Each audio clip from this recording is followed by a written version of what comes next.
Hi hello welcome you all to econometrics. നമ്മൾ ഇന്ന് ചർച്ച ചെയ്യാൻ പോകുന്നത് കളക്ഷൻ ഓഫ് ഡാറ്റയെ കുറിച്ചാണ്. സോ നമ്മൾ ഒരു സ്റ്റാറ്റിസ്റ്റിക്കൽ ഇൻവെസ്റ്റിഗേഷനിലേക്ക് പ്രവേശിക്കുന്ന സമയത്ത് ഏറ്റവും ഇമ്പോർട്ടന്റ് ആയിട്ടുള്ള കാര്യം തന്നെയാണ് കളക്ഷൻ ഓഫ് ഡാറ്റ പറയുന്നത്, അല്ലെ? ഡാറ്റ എന്ന് പറഞ്ഞാൽ എന്താ? റോ ആയിട്ടുള്ള ഇൻഫോർമേഷനെയാണ് നമ്മൾ ഡാറ്റ എന്ന് പറയുന്നത്. ഇപ്പൊ ഡാറ്റയെ നമുക്ക് ആക്ച്വലി പല ഫോമുകളിലും കളക്ട് ചെയ്യാനായിട്ട് സാധിക്കും. രണ്ട് ഫോംസ് ആണ് ബേസിക്കലി ഉള്ളത്, പ്രൈമറി ഡാറ്റ അതുപോലെ തന്നെ സെക്കൻഡറി ഡാറ്റ. ഈ നമ്മൾ കളക്ട് ചെയ്യുന്ന ഡാറ്റയുടെ അടിസ്ഥാനത്തിലാണ് ബേസിക് ആയി പലപ്പോഴും നമുക്ക് സ്റ്റാറ്റിസ്റ്റിക്കൽ അനാലിസിസ് എന്ന് പറയുന്നത് ഫോർമുലേറ്റ് ചെയ്യാനായിട്ട് സാധിക്കുന്നത്. പല ഫോമുകളിലും നമുക്ക് ഡാറ്റ കളക്ട് ചെയ്യാനായി സാധിക്കും. അപ്പൊ ആദ്യത്തത് നമുക്ക് പ്രൈമറി ഡാറ്റയുടെ മേഖലയിലേക്ക് കടന്നാൽ അവിടെ direct personal interview, indirect oral investigation, information through correspondence, mailed questionnaire, schedules send through enumerator, ഇത്തരത്തിലുള്ള പോസ്റ്റുലേഷൻസ് ആണ് നമുക്ക് അവൈലബിൾ ആയി ഉള്ളത്. ഒന്ന് ഡയറക്റ്റ് പേഴ്സണൽ ഇന്റർവ്യൂ. ഇതൊരു പ്രൈമറി മെത്തേഡാണ്. ആരുടെ കയ്യിൽ നിന്നാണോ നമുക്ക് ഇൻഫോർമേഷൻ ജനറേറ്റ് ചെയ്യേണ്ടത് അല്ലെങ്കിൽ ഇൻഫോർമേഷൻ ലഭിക്കേണ്ടത് ആ വ്യക്തിയുടെ അടുത്ത് ഡയറക്റ്റ് ആയി പോയിട്ട് എന്ത് ചെയ്യുക? ഡാറ്റ കളക്ട് ചെയ്യുക. ഇത് നമുക്ക് ഒബ്സർവേഷനിലൂടെയും ആ വ്യക്തിയോട് ചോദ്യങ്ങൾ ചോദിച്ചുകൊണ്ടും നമുക്ക് എന്ത് ചെയ്യാം? ഡാറ്റ കളക്ട് ചെയ്യാനായി സാധിക്കും. അപ്പൊ അത് കുറച്ചുകൂടെ നമുക്ക് എന്താ സ്ക്രൂട്ടൈൻഡ് ആണ്, അല്ലെ? കാരണം എന്താ വെച്ചാ നമ്മൾ ആ വ്യക്തിയുമായി ഡയറക്റ്റ് ആയിട്ട് പോസ്റ്റുലേഷൻ ചെയ്യുന്നു, ഡയറക്റ്റ് ആയി ഇന്ററാക്ട് ചെയ്യുന്നു, എന്നിട്ടാണ് ഡാറ്റ കളക്ട് ചെയ്യുന്നത്. ഇതിന്റെ ഗുണം ഗ്രേറ്റർ അക്യുറസി ആൻഡ് റിലയബിലിറ്റിയാ. കാരണം നമുക്ക് എന്തെങ്കിലും സംശയം ഉണ്ടെങ്കിൽ അപ്പം തന്നെ ആ വ്യക്തിയോട് ചോദിക്കാനും ഡൗട്ട് ക്ലിയർ ചെയ്യാനും സാധിക്കുന്നു. അതേപോലെ തന്നെ കുറച്ചുകൂടെ എൻകറേജിങ് ആണ്. നമ്മൾ ഡയറക്റ്റ് ആയിട്ട് ഇൻ പേഴ്സൺ ആയി ആ വ്യക്തിയുടെ അടുത്ത് പോയി ഡാറ്റ അസിമുലേറ്റ് ചെയ്യാണ്. അപ്പൊ അവിടെ ഇറേഴ്സ് വരാനുള്ള സാധ്യതയില്ല. മാത്രമല്ല നമുക്ക് ഡയറക്റ്റ് ആയി നമുക്ക് ആവശ്യമുള്ള ഡാറ്റ ടാബുലേറ്റ് ചെയ്യാനും സാധിക്കുന്നു. ഇലിറ്ററേറ്റ്സ് ഒക്കെ ഉള്ള മേഖലയിൽ സപ്പോസ് നമ്മളെ റെസ്പോണ്ടൻസ് ഇലിറ്ററേറ്റ്സ് ഉണ്ട് എന്ന് വിചാരിക്കുക. അപ്പൊ ഇലിറ്ററേറ്റ്സ് ഒക്കെ ഉള്ള ഏരിയകളിൽ ഈ മെത്തേഡ് വളരെ അപ്ലിക്കബിൾ ആണ്. കാരണം എന്താ വെച്ചാൽ അവിടെ പ്രോബ്ലം ഇല്ല, അവർക്ക് ചിലപ്പം ഫില്ല് ചെയ്യാൻ അറിയാത്ത ഒരു ഡിഫിക്കൽറ്റി അവിടെ വരാനുള്ള സാധ്യതയില്ല. കാരണം എന്താ വെച്ചാൽ അപ്പം തന്നെ എന്താണോ ഡൗട്ട് വരുന്നത് അപ്പം തന്നെ അവർക്കത് കമ്മ്യൂണിക്കേറ്റ് ചെയ്യാനും അത് ക്രോസ് ചെക്ക് ചെയ്യാനും സാധിക്കുന്നു. അതേപോലെ തന്നെ സ്പോണ്ടേനിയസ് ആയിട്ട് കിട്ടുന്നുണ്ട്, അല്ലെ? അതായത് വളരെ കൃത്യമായി വളരെ സ്പഷ്ടമായിട്ട് തന്നെ എന്ത് ചെയ്യാൻ പറ്റുന്നുണ്ട്? ഇൻഫർമേഷൻസ് ടാബുലേറ്റ് ചെയ്യാനും ഡൗട്ട് ഉണ്ടെങ്കിൽ അത് സോൾവ് ചെയ്യാനും സാധിക്കുകയാണ് ചെയ്യുന്നത്. ഇതിന്റെ ഡീമെറിറ്റ്സ് എന്താ? Heavy expense and time. കാരണം നമ്മൾ ഓരോ വ്യക്തികളുടെ അടുത്തേക്കും ഡയറക്റ്റ് ആയി പോയി ഡാറ്റ കളക്ട് ചെയ്യാണ് ചെയ്യുന്നത്. അപ്പൊ ചിലപ്പോ ചില ഏരിയ എന്ന് പറയുന്നത് വളരെ റൂറൽ ഏരിയാസ് ഉണ്ടാവും. അപ്പൊ അവിടേക്ക് പോകാൻ ഒരുപാട് എക്സ്പെൻസസ് വരും, ഒരുപാട് സമയം ചിലപ്പോൾ നമുക്ക് ചിലവാകാനുള്ള സാധ്യതയുണ്ട്. അതേപോലെ തന്നെ ഇവിടെ ഏരിയ ഓഫ് ഇൻവെസ്റ്റിഗേഷൻ എന്ന് പറയുന്നത് സപ്പോസ് വളരെ വൈഡ് ഏരിയ ഓഫ് ഇൻവെസ്റ്റിഗേഷൻ ആണെങ്കിൽ അവിടെയും നമുക്കിത് അപ്ലിക്കബിൾ ആവണമെന്നില്ല. പിന്നെ പേഴ്സണൽ ബയസ് വരാനുള്ള കണ്ടീഷൻ ഉണ്ട്. അതായത് നമ്മളിപ്പം ബേസിക്കലി എന്ത് പറയുന്നു? നമ്മളിവിടെ ബേസിക് ആയിട്ടുള്ള ഫാക്ടർ പറയുന്നു അല്ലെങ്കിൽ ബേസിക് ആയിട്ടുള്ള കണ്ടീഷൻസ് നമ്മൾ പറയുന്നു.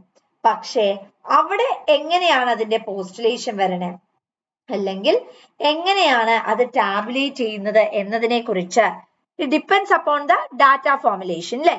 അപ്പൊ നമ്മളുടെ ഇൻവെസ്റ്റിഗേറ്ററിന്റെ പേഴ്സണൽ ബയസ് വന്നു അല്ലെങ്കിൽ നമ്മളുടെ വ്യൂ പോയിന്റ് എന്താ, നമ്മളുടെ ആറ്റിറ്റ്യൂഡ് എന്താ മുതലായവയും ഈ മേഖലയിലേക്ക് വന്നാൽ അതും പ്രോബ്ലമാണ്. അതേപോലെ തന്നെ ചിലപ്പോ നമുക്ക് ഈ ഡാറ്റ കളക്ട് ചെയ്യാൻ പോകുന്ന എന്യൂമറേറ്ററിന് നല്ല ഇൻഫർമേഷൻ ഇല്ല അല്ലെങ്കിൽ നല്ല ടെക്നിക്കൽ നോഹൗ ഇല്ലെങ്കിൽ ടെക്നോളജിക്കൽ നോളേജ് ഇല്ലെങ്കിൽ അതും എന്തിലേക്ക് നയിക്കും? പ്രോബ്ലത്തിലേക്ക് നയിക്കും. ഇന്റർവ്യൂ ടെക്നിക്ക് പ്രോബ്ലം ഇല്ല, നമ്മളിപ്പം ഡയറക്റ്റ് ഇന്റർവ്യൂ ആണ്, കുറച്ചുകൂടെ ഓതന്റിക് ആണെന്ന് പറയുന്നു, ഇത് എഫക്റ്റീവ് ആണെന്ന് പറഞ്ഞാലും ട്രെയിൻഡ് ആയിട്ടുള്ള ഈ മേഖലയിൽ ട്രെയിൻഡ് ആയിട്ടുള്ള ഇൻഡിവിജ്വൽസ് എന്ന് പറയുന്നത് വളരെ കുറവാണ്. അതുകൊണ്ട് തന്നെ വളരെ സിസ്റ്റമാറ്റിക് ആയി ഒരു പ്രോസസ് ഫോർമാറ്റിൽ ഇത് കണ്ടക്ട് ചെയ്യാന്ന് പറയുമ്പം there are serious levels of limitations. Interviews രണ്ട് രീതിയിലാകാം, structured and unstructured. structured interview പറഞ്ഞാൽ നമ്മൾ ഓൾറെഡി സെറ്റ് ചെയ്ത് കഴിഞ്ഞ കുറെ questions, just like MCQ based questions പോലെ കുറെ ക്വസ്റ്റ്യൻസ് ഓൾറെഡി തന്നെ നമ്മൾ സെറ്റ് ചെയ്ത് വെച്ചിട്ടുണ്ടാകും.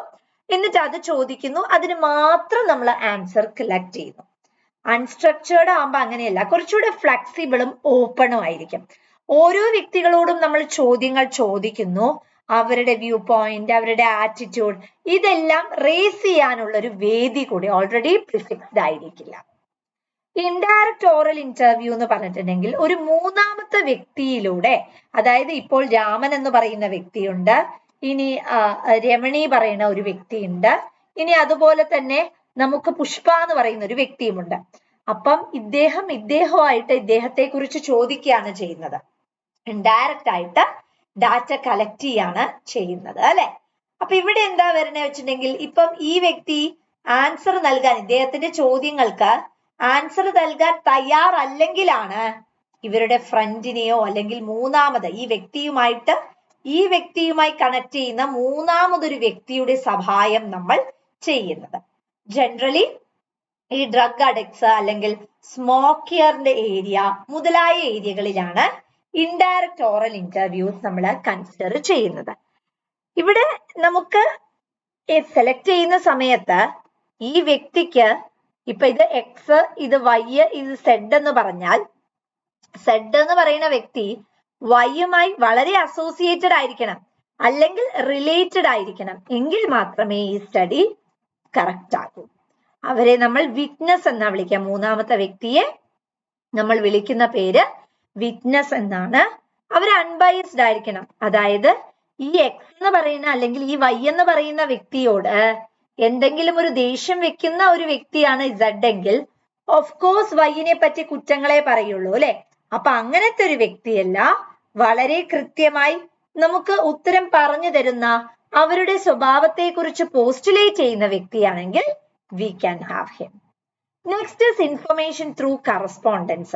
അതായത് നമ്മളൊരു ഇൻവെസ്റ്റിഗേറ്ററോ എന്യൂമറേറ്ററോ വഴിയൊന്നുമല്ല ചെയ്യുന്നത്, ഒരു കറസ്പോണ്ടന്റ് വഴി ഇൻവെസ്റ്റിഗേറ്റർ ഒരു കറസ്പോണ്ടന്റിനെ ഡിഫറെന്റ് പാർട്സ് ഓഫ് ദി ഏരിയയിലേക്ക് അപ്പോയിന്റ് ചെയ്യും ആൻഡ് അവർ ഡാറ്റ കളക്ട് ചെയ്യും. എക്സ്പെഷ്യലി നമ്മൾ ഈ ന്യൂസ് പേപ്പർ, പീരിയോഡിക്കൽസിലൊക്കെയാണ് ഇത് കാണുന്നത്. അതായത് നമ്മളുടെ സ്റ്റഡി ഏരിയ സപ്പോസ് ഒരു വാസ്റ്റ് ഏരിയ ആണെന്ന് വിചാരിക്കുക. അതായത് ഇപ്പൊ കേരളത്തിലെ എല്ലാ ഡിസ്ട്രിക്ട്സിൽ നിന്നും നമുക്ക് ഡാറ്റ കളക്ട് ചെയ്യണമെങ്കിൽ അവിടെ എല്ലായിടത്തും പോവുക, that is not practically possible. അപ്പൊ നമ്മൾ എന്ത് ചെയ്യും, ഓരോ ഡിസ്ട്രിക്ട്സിലും നമ്മൾ കറസ്പോണ്ടൻസിനെ അപ്പോയിന്റ് ചെയ്യും. They will go and collect. Next is mailed questionnaire. അതായത് റൂറൽ ഏരിയയിലുള്ളവരാണ് അല്ലെങ്കിൽ ദൂരദേശങ്ങളിലുള്ളവരാണെങ്കിൽ ഡയറക്റ്റായി കോർഡിനേറ്റ് ചെയ്യുക, ലിങ്ക് ചെയ്യുക, അങ്ങോട്ടേക്ക് പോവുക എന്ന് പറയുന്നത് ചിലപ്പോഴെങ്കിലും പ്രാക്ടിക്കലി പോസിബിൾ ആവാത്ത അവസരം വരും. അത്തരത്തിലുള്ള സിറ്റുവേഷൻ വരുമ്പോൾ നമ്മൾ മെയില് ചെയ്യാണ് ചെയ്യുന്നത്. ആ മെയിലിന്റെ അകത്ത് കറക്റ്റ് ആയിട്ട് സ്പെസിഫൈ ചെയ്തിട്ടുണ്ടോ, ആർക്കാ അയക്കുന്നത്, എന്താ അയക്കുന്നത്, എപ്പോഴാണ് ഇത് തിരിച്ച് അയച്ചു തരേണ്ടത്, എന്താണ് ഈ ഇന്റർവ്യൂ കണ്ടക്ട് ചെയ്യുന്നതിനൊരു ലക്ഷ്യം ഉണ്ടാവും അല്ലെ, അതിനെക്കുറിച്ചും പറയണം. എക്സ്പെഷ്യലി വാസ്റ്റ് ജിയോഗ്രഫിക്കൽ ഏരിയ ഒക്കെ വരുമ്പോഴാണ് നമുക്ക് മെയിൽഡ് ക്വസ്റ്റനെയർ എടുക്കാൻ പറ്റുന്നത്. ഇത് കുറച്ചുകൂടി ചീപ്പറും നമ്മുടെ സമയം ലാഭിക്കാനും സഹായിക്കും. കാരണം നമുക്ക് ഇപ്പൊ മെയിൽഡ് ക്വസ്റ്റനെയർ ആണെങ്കിൽ നമുക്ക് എല്ലാവരുടെയും മെയിൽ ID ആഡ് ചെയ്തിട്ട് നമുക്ക് അയച്ചാൽ മതി ഒരുമിച്ച് അല്ലെ. അപ്പൊ നമുക്ക് ടൈം സേവ് ചെയ്യാൻ പറ്റും. എക്സ്പെഷ്യലി നമ്മളുടെ ആ ഒരു ഇൻഫർമേഷൻ തരേണ്ടവർ ലിറ്ററേറ്റ്സ് ആണെങ്കിൽ നമുക്ക് എന്ത് ചെയ്യാം, ഈ ഒരു മെത്തേഡ് അപ്ലൈ ചെയ്യാനായിട്ട് സാധിക്കും. അപ്പൊ ശരിക്കും നമ്മളൊരു ക്വസ്റ്റനെയർ പ്രിപ്പയർ ചെയ്യുമ്പോൾ അവിടെ ഒരുപാട് കാര്യങ്ങൾ നമ്മളുടെ മൈൻഡിൽ ഉണ്ടായിരിക്കണം. ഒന്ന്, മെയിൽഡ് ക്വസ്റ്റനെയർ വെക്കുമ്പോൾ ഒരു എൻക്ലോസിംഗ് ലെറ്റർ വേണം. എന്തിനാണ് ഈ ഒരു സർവേ ഞാൻ കണ്ടക്ട് ചെയ്യുന്നത്, എന്താണ് ഇതിന്റെ പർപ്പസ്, ഏത് വ്യക്തിയെയാണ് ടാർഗറ്റ് ചെയ്യുന്നത്, എത്ര സമയത്തിന്റെ ഉള്ളിലാണ് ഇത് ഫോർമുലേറ്റ് ചെയ്യേണ്ടത്. അതേപോലെ ക്വസ്റ്റ്യൻ ഒരു stamp affix self address envelope, അതായത് നമുക്ക് വേണമെങ്കിൽ ലിങ്ക് ആക്കി കൊടുക്കാം. അല്ലാത്ത പക്ഷം ഈ ക്വസ്റ്റനെയർ ഡൗൺലോഡ് ചെയ്ത് അവർക്ക് ഒരു സെൽഫ് അഡ്രസ് എൻവലപ്പും കൂടി അയച്ചു കൊടുക്കാം. ക്വസ്റ്റ്യൻസ് ഒരുപാടൊന്നും വരാൻ പാടില്ല, വളരെ ഷോർട്ട് ആയിരിക്കണം.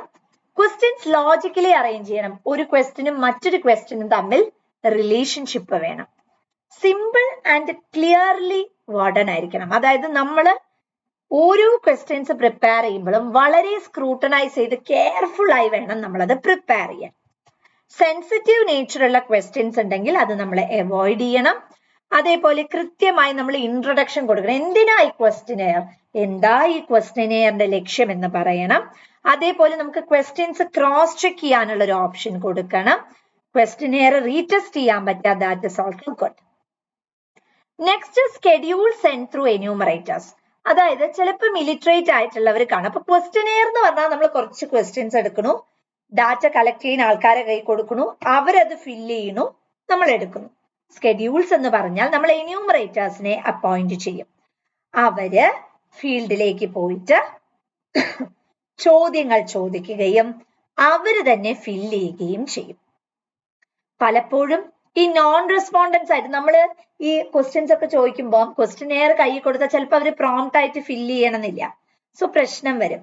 അത് ഇല്ലാതാക്കുക എന്നുള്ള ലക്ഷ്യമാണ് ഇത്തരത്തിലുള്ള സ്കെഡ്യൂൾസ് നമ്മൾ പോസ്റ്റുലേറ്റ് ചെയ്യുന്നത് വഴി അവൈലബിൾ ആക്കുന്നത്. ഇനി ക്വസ്റ്റ്യനെയറും സ്കെഡ്യൂളും, ക്വസ്റ്റ്യനെയർ എന്ന് പറഞ്ഞാൽ കുറച്ച് ക്വസ്റ്റ്യൻ സെറ്റ്സ് ഉണ്ടായിരിക്കും. അത് പ്രിപ്പയർ ചെയ്യുന്നത് ആരാണ്? നമ്മൾ തന്നെയാണ്. അത് റെസ്പോണ്ടൻസിന് കൊടുക്കണു, അവര് ഫില്ല് ചെയ്യുന്നു. സ്കെഡ്യൂൾസ് ആകുമ്പോൾ നമ്മൾ ഫില്ല് ചെയ്യുന്നു. ഓക്കെ, ഇനി അടുത്തത്, both are used in the collection of primary data. Scheduled in a list of question which is filled in by informants by respondents themselves. അപ്പം ഇവിടെ നമുക്ക് അടുത്തത് വരുന്ന എന്തായിരുന്നു? Schedule sent through enumerators ആണ്. So under this method of data collection, enumerators are required to fill the information in the schedule from the respondents. They visit the places of respondents and record the information after inquiry about the facts. അല്ലെ? ഇനി secondary ഡാറ്റയുടെ ഏരിയയിലാണെങ്കിൽ നമുക്ക് പബ്ലിഷ്ഡും ഉണ്ട്, അൺപബ്ലിഷ്ഡും ഉണ്ട്.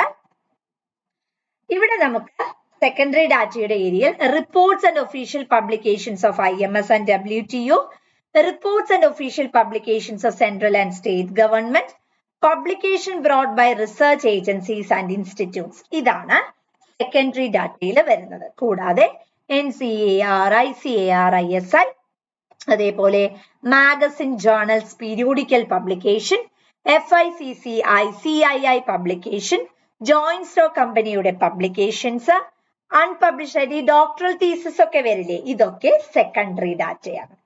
Already publish ചെയ്യുന്ന സോഴ്സസിനെ secondary data എന്നും നമ്മൾ പുതിയതായി ചെയ്യുന്നതിനെ പ്രൈമറി ഡാറ്റ എന്നും പോസ്റ്റുലേറ്റ് ചെയ്യുന്നു. So I hope this is clear. Thank you.